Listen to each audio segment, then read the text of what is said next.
Welcome to the BNP Report 3. My name is Surya Ben. Thank you for coming back and listening to our weekly report.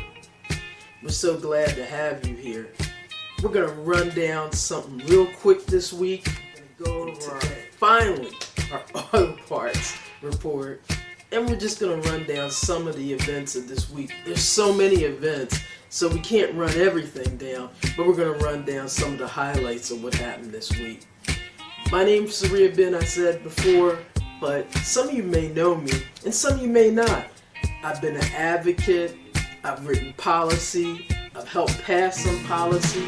Even though I'm not even a legislator, I've had a lot of power within the grassroots movement. I've moved a lot of people to do a lot of positive things in the community. I've helped a lot of people. And now I'm just trying to advocate for people, educate and inform people in a way that they need to understand the information in a more deeper level, because the major media is just not explaining it in that way. They're explaining just the talking points, or in some cases they're setting up juiced panels where they have mics that are too hot and they're talking over top of people that are speaking on the facts. And so the reality is that's what this podcast is for people who really want to understand really what's going on and how it impacts their lives, and some action items on what they can do. In the last episode, we talked about Republicans selling their soul and some of the things they're doing and some of the things that are really going to directly impact your life when it comes to some of the decisions they're making. We also talked about Chucky Doll Schumer and the poor decisions that he had made last week. But it wasn't just that decision that he made last week that should make it why he should not be the minority leader in the Senate. And so please go back and listen to that content. That content will really get you to understand. But I'd like to lead off with that before I go into this next part of this report. I promised you guys that I would say who I think should run against Schumer in 28. Well, from what I'm hearing through the grassroots is that Schumer may not run again. That would be the ultimate great thing. I hope that man does not run again. I hope Chucky Doll stays home, retires, stays around his grandkids, and leaves politics alone, because really he's so out of touch. But if by chance he decides to run, the person I think that should run, a lot of people may disagree with me about who I'm going to say who should run, but I'm going to tell you, in terms of strategy, in terms of New York politics, and you have to understand, New York politics is very complex. This person could easily beat Chucky Schumer. The person I'm going to say is Andrew Cuomo. Now you guys are going to say, oh my God, oh man, not Cuomo. Didn't he get accused? Yes, he did. He did get accused by a Republican law enforcement officer who never signed a statement. She still hasn't signed a statement, and mysteriously, she's disappeared. That was a political hit job. I'm just going to let you know. And in terms of quote-unquote not doing anything for the elders in the nursing homes, well, guess what? Every state was underreporting for those nursing homes. I'm not saying it was right, but I'm also going to say that a lot of that was some political shenanigans just to get basically Cuomo out, because they just didn't like him. I mean, the dude, he's kind of a thuggy kind of like dude, you know what I'm saying? But the reason why he's a good pick, if in fact he wins this mayoral election in New York, which I actually think he may, and I really think he may, unless one or two people may get into this race before in the next month, and I don't think they're going to get in. But if he does win this primary for the mayor, in New York. I believe that he could beat Schumer because of the Cuomo name. That name is so beloved. He's already won a statewide race clearly as governor. So he has the power of having run that type of race before. He still has a lot of supporters. And so to me, he has a better chance of winning in New York in a senatorial race against Chucky Giles Schumer than AOC. Because even though AIPAC may try to put money against Andrew Cuomo has the infrastructure that could fight back, unlike AOC at this point. Now, that doesn't mean AOC can't build it. Because trust me, I like AOC, so it's not that I'm against AOC at all. I just think she has a better chance against Gillibrand. That's just me. And I'm just a strategist. I just believe that she has a better chance in that aspect. But if she runs against Chucky Giles Schumer, I'm all for it. I'm all in for it. I will go up there and be her strategist. So, Alexandria, call me. I'm easy to look up. Just Google me. Sarahia Ben. Sarahia Ben. The People's Champ. So we're going to go into this next segment. We're going to talk about the real cause of criminal Trump's auto tariffs. And I really thought this was important because most people in America have an automobile. And if they don't have an automobile, they have someone in their family that has an automobile. And so I just wanted to really get into how this will impact you, your family members, and of course, you know, as a consumer, it means everything in the dollars and cents. So let's be clear. Tariffs don't just impact big corporations. They just don't. Criminal Trump been out there lying since babies and pacifiers. I mean, that's just it. They hit you in your wallet, your transportation, and even the ability to get your car repaired in a reasonable time frame. And trust me, I have an experience to tell you about. About a month or so ago, actually it's a couple months actually right now, I needed my car to get repaired. And it was a simple part, not anything big, nothing major, something that in normal times would be easy to access and would have literally taken one day to get. Max maybe 2 days. But it ended up taking a month because of backlog due to supply chain, because of the threat at that point of criminal Trump's tariffs and him putting that executive order in and even removing it disrupted that supply chain. And let me tell you, it's very frustrating to have to juggle your work life, your transportation, and everything to try to get that on course. And how do you get a ride there? Who you could borrow a car from, if you could borrow a car. Because, I mean, it's not like people are just out to lend a car. They have to have their car for themselves. You know what I'm saying? And you're just stuck in limbo between a factory and a warehouse and all this other stuff because the part isn't there. And so I wasn't alone in this. A friend of mine's car had a massive recall on her engine. And she went to the dealership and they told her that she had 8 weeks, an 8-week to repair because the parts to fix the engine to her SUV was going to take that amount of time. And the reality is, I think it's past 8 weeks right now. And her car, her truck, is still not repaired. Not because the repair takes that long, but because the supply chain has been disrupted so badly that she is still waiting.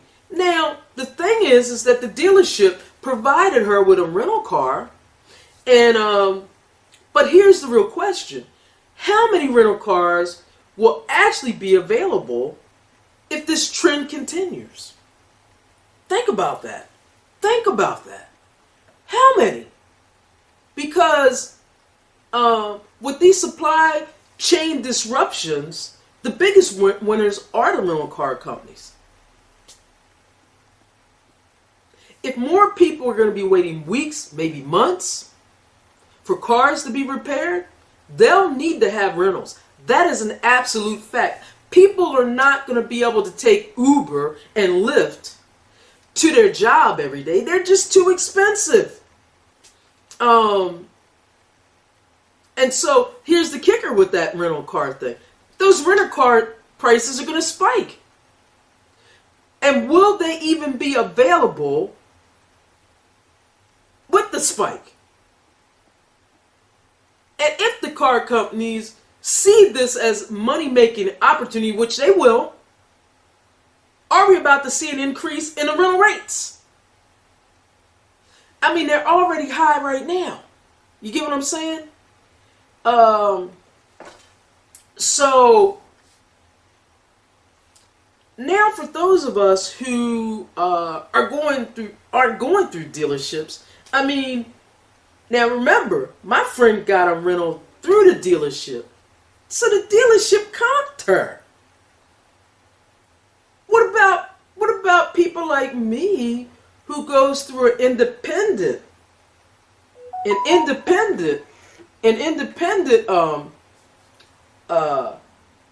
mechanic? That means we got to take the burden. Now, I don't know if you know what the rates are. I mean, I was part of a program because I've been traveling and whatever. And so I got a little bit of discount. But that stuff isn't cheap, even if you get your butt in a small little compact. This stuff runs thousands. You might as well go lease a car. But in leasing a car, guess what? You got to pay thousands down to lease it. They don't even make it easy for you to lease a car these days. Granted, you can lease them junky ass Teslas, the swastika cars. But then again, you might not want to do that because somebody might put it on fire. But I'm just saying, you're in a damned if you do, damned if you don't situation with these auto parts. And so you're stuck with paying out of pocket for alternatives. Ride shares, public transit, if it's available, or borrowing a car from a friend or family member. And let's not even talk about the additional cost of these extended rentals. You know, if they just drag on. I mean, think about the insurance in these rentals. They always say, oh, it's only $10. But think about when you look at the end of that contract and that 10 or 20 bucks, okay, then added over 30 days. Think about that. 10 times 10 days is what? $100. 30 days? $300. That's a lot of money. So, how tariffs impact your wallet? Let's do the numbers. Experts say the tariffs could add as much as $6,400 to $30,000 on a car. Did you hear what I just said? $6,400 to $30,000 on your fucking car. That's an extra $120 or more a month in a car payment. Y'all already paying on an average $400 a car payment. Like, ain't y'all just getting the extra $120 in your check? Right? And half of y'all getting fired. So, that's a lot of money for a consumer. And it doesn't stop there. Repair, maintenance costs are all rising in lockstep with all of this. And that means higher costs for labor, parts, and even simple fixes. And you know these mechanics, they are increased when they increase the prices in the parts. It's like a extra tax for their labor. So like, say if the part costs $20, they charging you $100 so they can get some extra in the labor. Even if they increase the labor, like if the labor is $75, they give another $25. Next thing you know, you've been paid another extra $120 something for something that was only $20 plus 75, 95. Now you done paid $200. It's crazy. And it's not just big business problem. Come on. This is a direct to low income, low middle class issue. Working class families, which is 90% of America. Okay? Who rely on affordable vehicles and repairs, which, by the way, none of them are affordable. I remember when you could get a Jeep Cherokee for like $20K. Now them bitches are like $80K. Like, that's not affordable. What the fuck? That's not affordable. Like, I was looking up, you know, because I was like, oh, okay, those Kia Tellurides, they're kind of fly. I was like, man, they can't be that much. When I saw $52K, I almost like lost my mind.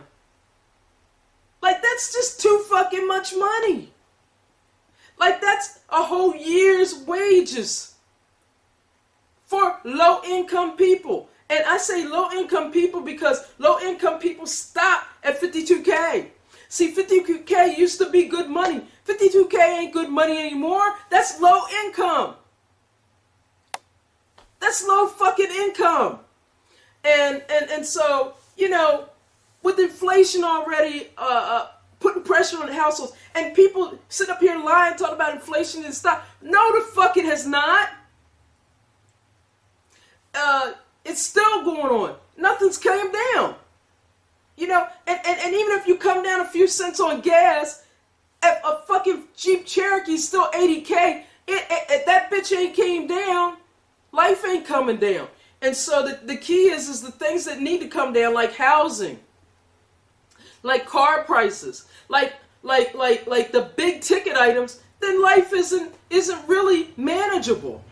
You know, so an increase in auto costs is just another financial burden, another financial strain that many of us can't afford. And so a lot of you dumb maggots screwed us over. You dumb fucks. So where do we go from here? The truth is, Trump's tariffs aren't just a political move. They just aren't. They are disrupting the supply chains in ways that aren't being felt by everyday Americans. And so, look at this. The North American supply chain is so interwoven that a single car part might cross the border 7 or 8 times before a vehicle is finally ready to roll off the assembly line. And all this can also have a direct impact on the parts we all need to keep our cars running. A lot of the parts, you know, they're being used because some parts aren't available. The alternatives are not great, and yeah, the cost is crazy. A lot of the undercarriage, a lot of your suspension components, engine block, cylinder heads. I see bottom line invoice prices that I've never seen before. Also adding to the whiplash, the White House in that clip, that dude said it's stuff never seen before. Like, never seen before. So consumers need to brace themselves for higher costs, longer wait times when it comes to vehicle purchases and repairs. And I'm telling you, it's going to be something like you've never seen before. Because the thing about it, one thing we've had before in America, we've had transitions, but they've always been incremental, smoother. This is a tsunami of Hunger Game fucking proportions. So we'll ought to make manufacturers and policymakers step up with solutions. And when I say step up with solutions, I am hoping and praying we get to 26 and that will happen.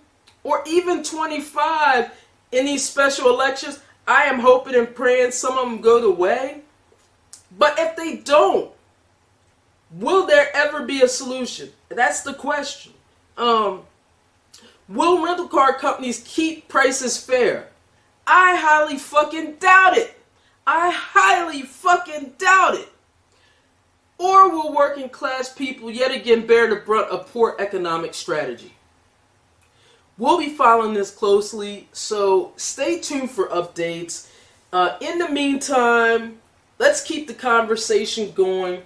And I want you to reach out to us at beatsandpolitics@gmail.com or go under in the comments and put some questions in or comments in the comment about this segment and let us know what you've been experiencing. Have you experienced any delays? Let us know your story so we can put it up and have a discussion about it.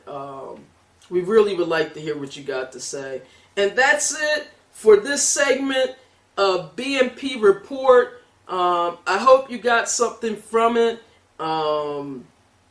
We just want to keep on diving into these issues and how they impact everyday working class and low income Americans. I just want you guys to know we're all feeling the pain, whether it's today, next week, or next year, because policy is just policy.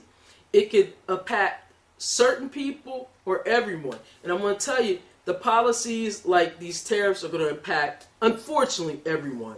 So don't forget to subscribe, leave a review, share us, and like us and follow us on YouTube, Facebook, and Instagram. And if you can, drop us a donation at Cash App and Venmo at Team TEAM Ben. Thank you, thank you, thank you. Welcome to the BNP Wrap-Up Podcast. And we're going to wrap up some of the issues that happened this week. And there's been so many, so clearly we can't wrap them all up. But we're going to try to do a quick hit, and we hope you can let us know about some of the issues that you want us to address that are important to you. So, all right, fam, let's get into it. Because there's one thing I know that America stays doing the absolute most. And this week, it's been a buffet of foolishness, served with a side of audacity. So buckle up. Trump versus Pennsylvania University. So Trump decided that he wanted to attack Pennsylvania University, and so he has now paused the funding of $175 million from Pennsylvania University because, according to him, transgender athletes. We should say one transgender athlete. For a country that's about freedom of speech, we are surely losing in that aspect at this point. Now, I don't know who needs to hear this. But whenever Trump gets real loud about something, 9 times out of 10, he's covering up other shady business. It's like when your cousin suddenly gets real passionate about your Netflix password. You know what I'm saying? He just got cut off. You know what I mean? His shit just got cut off. And it's just, it's always a distraction. Somehow it's just always a distraction. And so, it's always some BS behind this whole deal. And then Trump got into Columbia's bum, and they sweating John Hopkins. He took $400 million from Columbia University like a preacher at a strip club. Like education is the enemy of the state. And I think some of this is really behind being authoritarian. These are kind of the moves of an authoritarian. It's kind of like the script, the playbook. And you ever notice like folks act like they're ignorant, like it's like, their virtue or whatever, what have you. But I really think ultimately what is all behind this is that Trump needs money. He needs money for this tax cut. And so he's robbing Peter to pay Paul. And so he's robbing it from these research funding because Johns Hopkins is a research college, just like Columbia is, just like Penn is. And so they're stealing all this money for this tax cut. And so they got to give different excuses. Like, so in Penn State, it's the transgender athlete. In Columbia's case, it's they're anti-Semitic. The Jewish kids are being attacked, when that's not true. The college, it's a private institution. They address their own issues. And that's the the fucking problem with Republicans. They are so fucking hypocritical. They always talk about private this, private that. Well, when private people or private entities decide to handle their own business, then fucking Republicans come in. Then all of a sudden, when they don't like something, Republicans don't like something, then they want to come in and be government, government overreach. But then they're always complaining, government overreach, don't overreach. You know, it's always too much conflict with them. Like, they're always in women's asses and all that shit. I mean, that tell you that them motherfuckers don't get no pussy. That's why they be liking kids so much. I'm just being real, because they too busy being in everybody's fucking business. And I said what I said. And I mean, I'm not going to say it's all Republicans. They are damn predators. But anyway, I wasn't supposed to go there, but I did. But long story short, I mean, I honestly believe they robbing Peter to pay Paul. You know, they on some crazy shit. They trying to steal from Social Security, Medicaid, Medicare, the Department of Education. I mean, everywhere. I mean, they stole from transportation, but they had to hire them people back because we were having so many crashes. I mean, and it's using this transgender athlete excuse. That's just so fucking lazy. I mean, I don't care whether you support transgender or don't. It's none of your fucking business. It just really isn't. MAGA folks fall for this shit all the time. It's like a toddler falling for I got your nose trick. I mean, it's just like, how do adults, and I'm talking about adults, there's this dude on my page, I ain't gonna say his name, but he all of a sudden went from Democrat to now MAGA. Because he don't like transgender. Like, dude, get a grip. Like, it's like a nothing burger. Like, on some real shit, you're just trying to be relevant. And it's just like, black MAGAs gotta do so much shit. So much anti-blackness. They gotta be like Kanye. They gotta be a Nazi that pretends they love Jewish people. That's some crazy shit. They gotta be,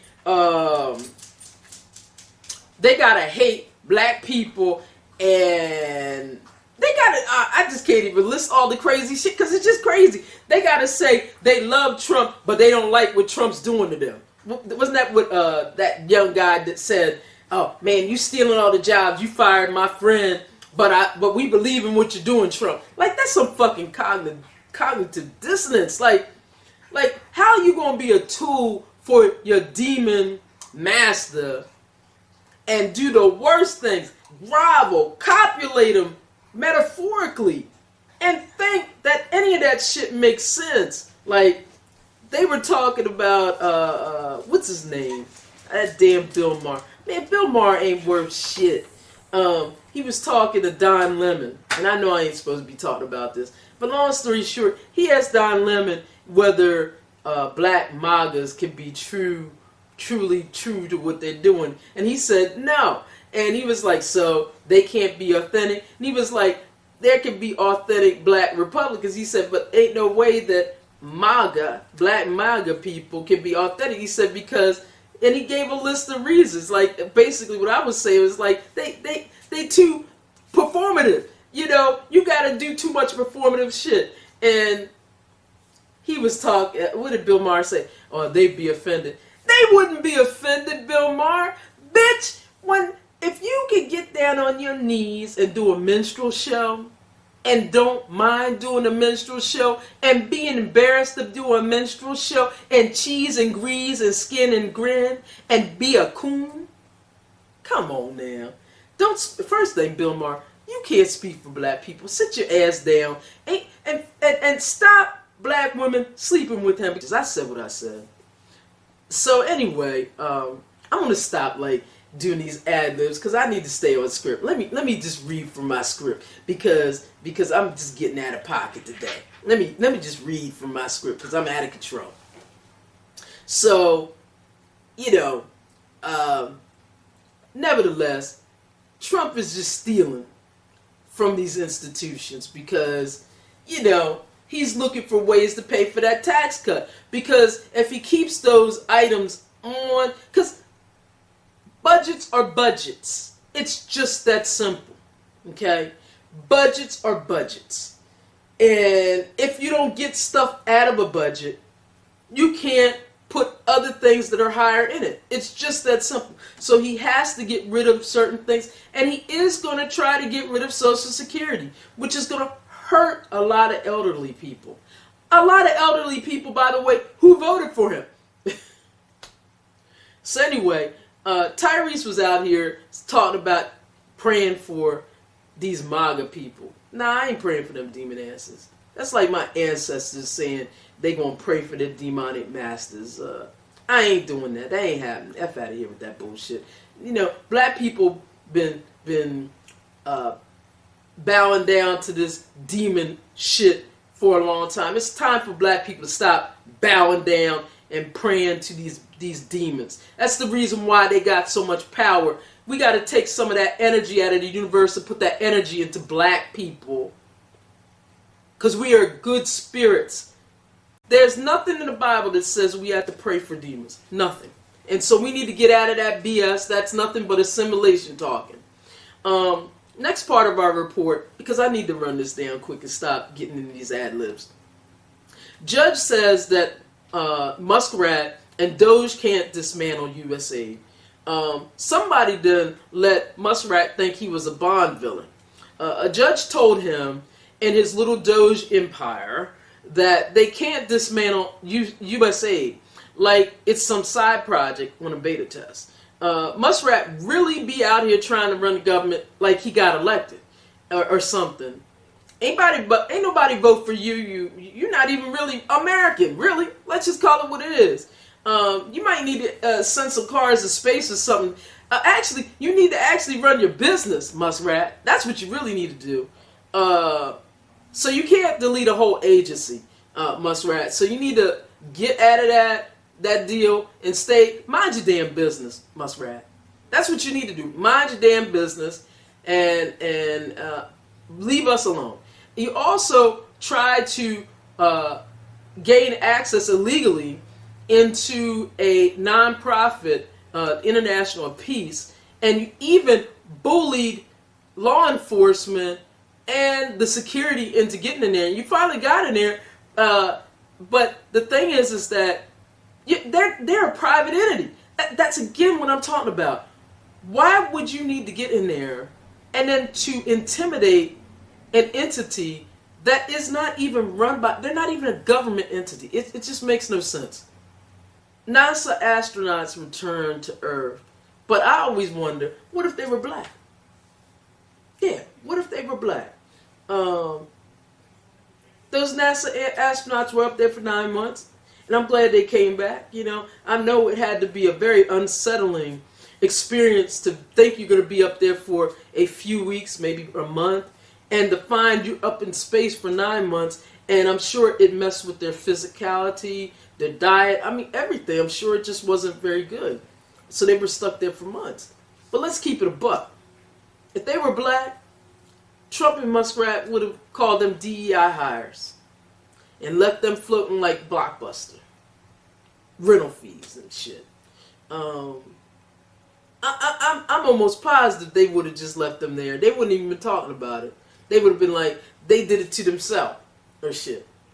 So, I mean, you know, I just have no faith in these white supremacists. We have the ultimate, we've had white supremacists in the White House, but not in modern times that are just this bad.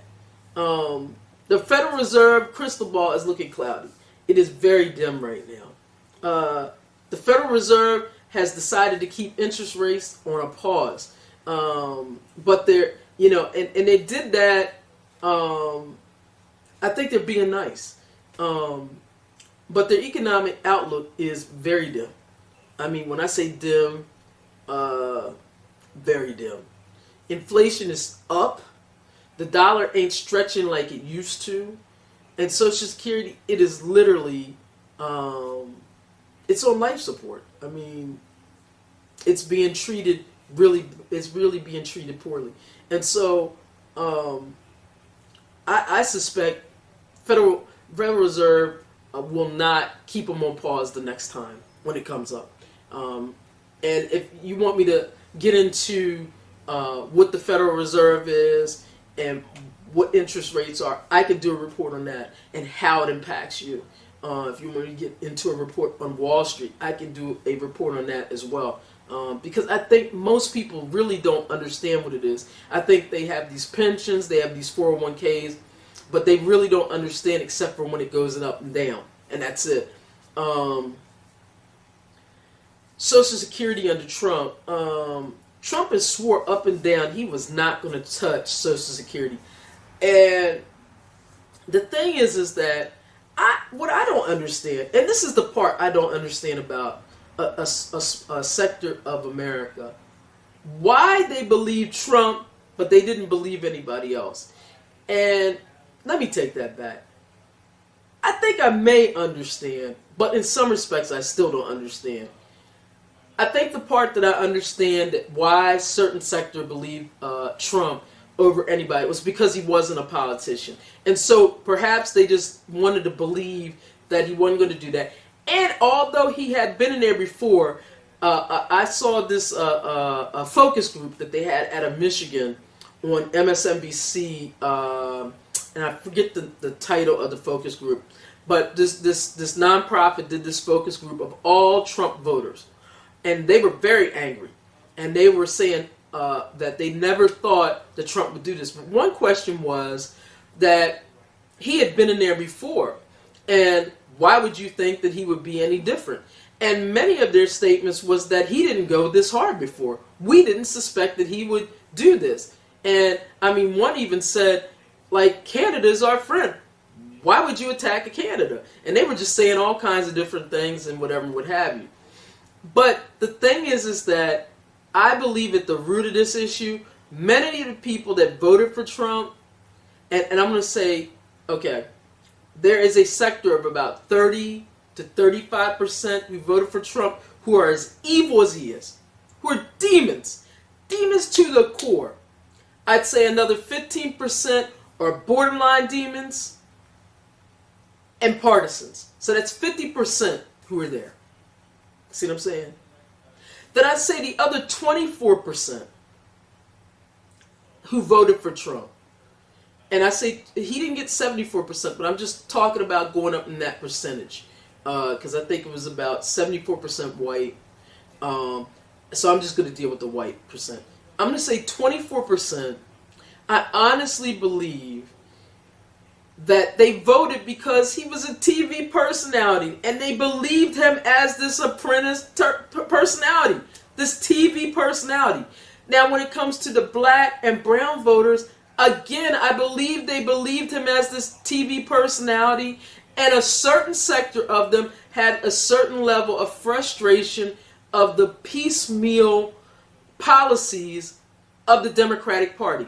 What I mean by piecemeal policies of the Democratic Party, they didn't like that when they get in power that they don't just go hard.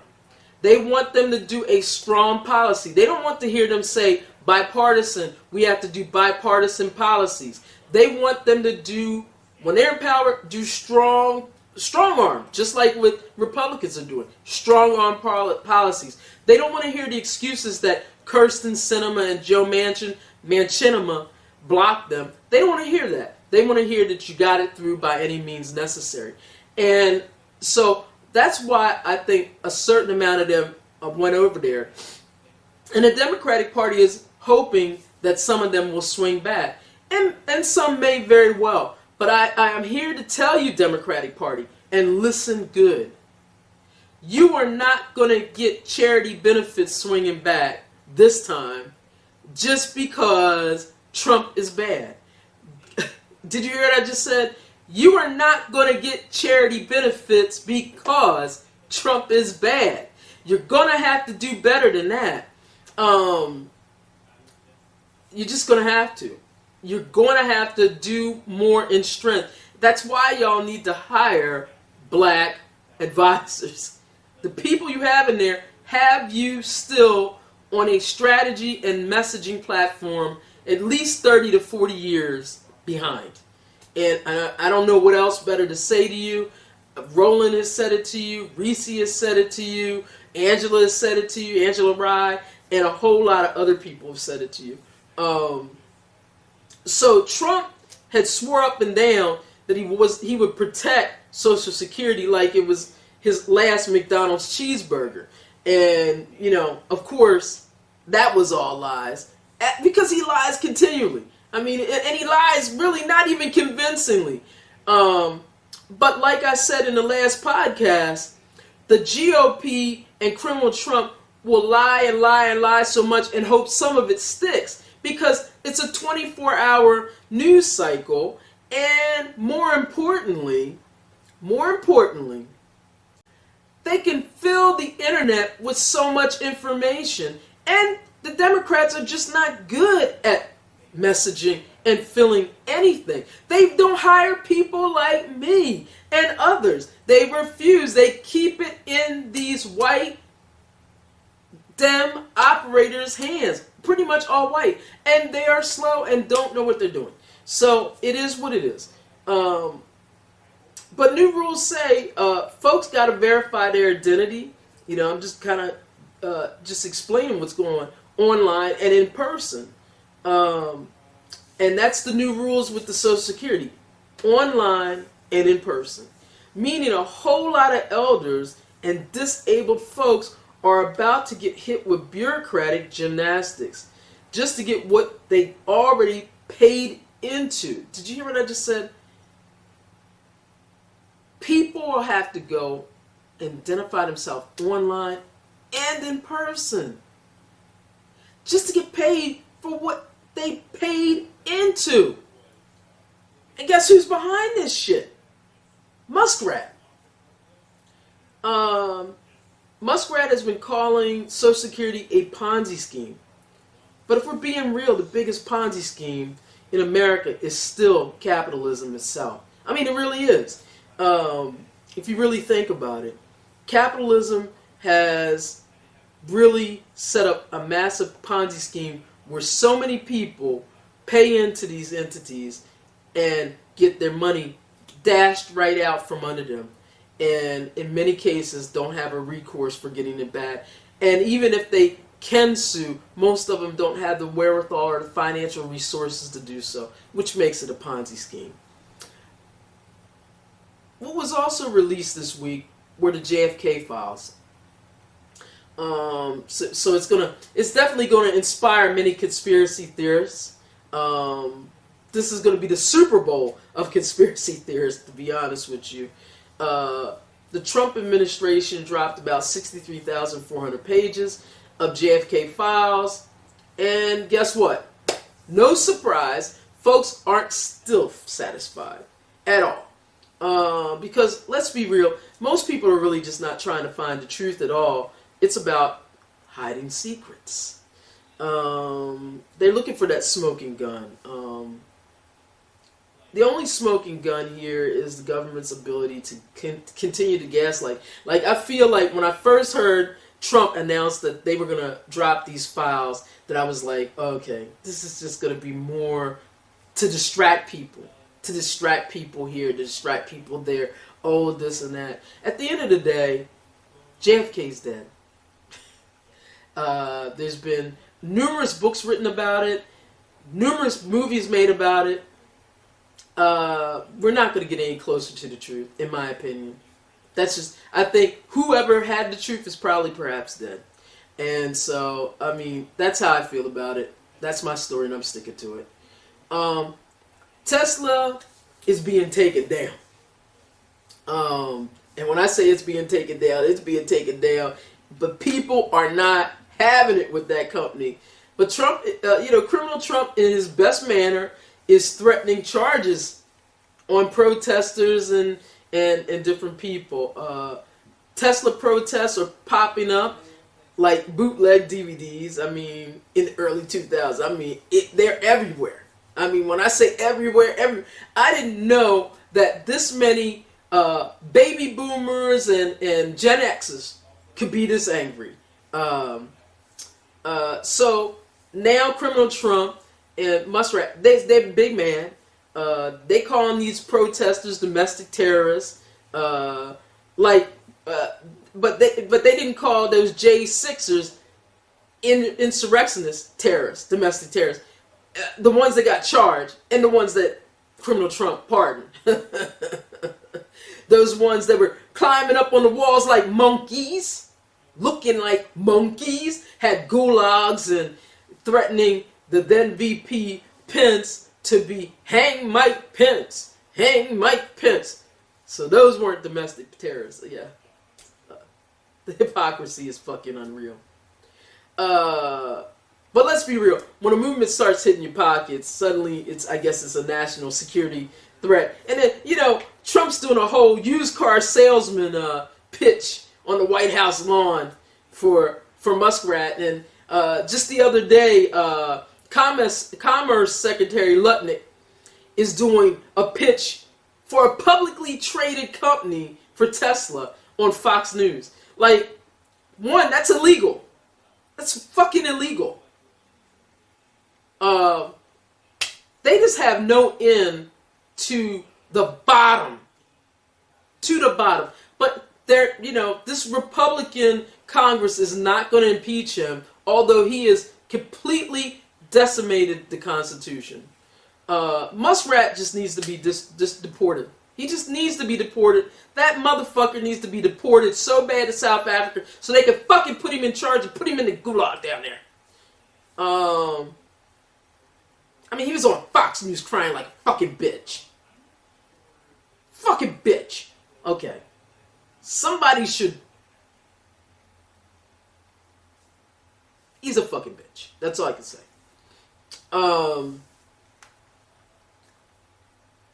So, Jackie Robinson's information was destroyed on the military website this past week, and it's just absolutely disrespectful. It's no surprise from this racist administration. It was part of the DEI sweep, but there was such an outcry and outrage of them doing it. They put it back up immediately. But the damage has been done. We caught your fucking ass, criminal Trump. We caught you. We got your ass. So your shenanigans will not go unpunished. For, you're sitting there. When I say unpunished, I do see at some point your ass in leg chains. This is not going to continue to go on. I think you're angering just too many people. And a lot of black maggots don't understand because they think that, what's with these things on websites and these statues? Can we say Confederate statues? Can we say history books? It's important to have your history included. Because one, it happened. But more importantly, when it's excluded, the next generation doesn't know about it. So it's very important, black people, to have all this in there. And so it will soon be back in its rightful position. They can burn the book. They can have their little moment where they're having their tantrum, maggots. But it will not be for long. Believe that. So Justice Roberts, he put his foot to the metal with criminal Trump. He let him know, he rebuked him about saying that the judge that ruled against him and his administration will not be impeached. That isn't how things work. So it isn't going to happen. So he could stop all that bitch whining because he lost again. Trump is taking more L's than the bad news bears. I mean, he should get used to it. He's a fucking loser anyway. And I mean, the most Trump has ever won was these 2 presidencies, really. I mean, he's lost so much that he had to go bankrupt 6 times, and I think I heard he filed like 40 sometimes. So, you know, he should be used to being a loser. So, our final thought. So what did we learn this week? Trump is still out cutting funding like a bad barber. Muskrat is trying to play emperor. Social Security is literally on life support. And even our black heroes aren't safe from this racist nonsense. And I forgot to even mention that they removed Colin Powell and Lloyd Austin from the website of our military, which is absolutely crazy because Bone Spurs, McGraw, Trump, and Hegseth can't even hold a flame to neither one of them. Neither one of them accomplished shit. Oh, and I almost forgot. Chucky Doll Schumer is on a tour trying to save his leadership career, but it really ain't working. The Dem base is done with you. I mean, bye. Dem better start hiring some black advisors soon. Did you hear what I said? You Dems better start hiring black advisors soon. And when I say hiring us, we need to be hired for states and regions. You want to win, and you want to win convincingly, you better start hiring us soon. Because y'all need us, we don't need you. Did you hear what I said? Y'all need us, care about my community. And I hear what the people are saying. They're saying they want better messages. They're saying that they want change in that party. And what's in that party is not working. And so it's time to put some new people in that party to get it working. And at the top of the leadership is all white. And so I suggest, since the base is mostly black, let's put in some black advisors. I'm not saying not any Latino either, but the majority of the base is black. So let's put in some black advisors. America stays American. The system ain't broken. It's just built that way. So the real question is, what are we going to do about it? Are we going to, once we turn this Titanic around, if we do, what are we going to do about it? Well, until next time, stay woke, stay ready, and stay positive, and stay active. I'm your host, Saria Ben, and thank you for tuning in. I really appreciate you. Call 10 friends, get them to like, follow us on Beats and Politics on YouTube, Instagram, and Facebook. Also, we would love for you guys to donate to us on Cash App and Venmo at Team Ben, T-E-A-M Ben, B-E-N-N, or money sign, Team Ben. Every donation will go to making our high quality content. We appreciate you. Thank you.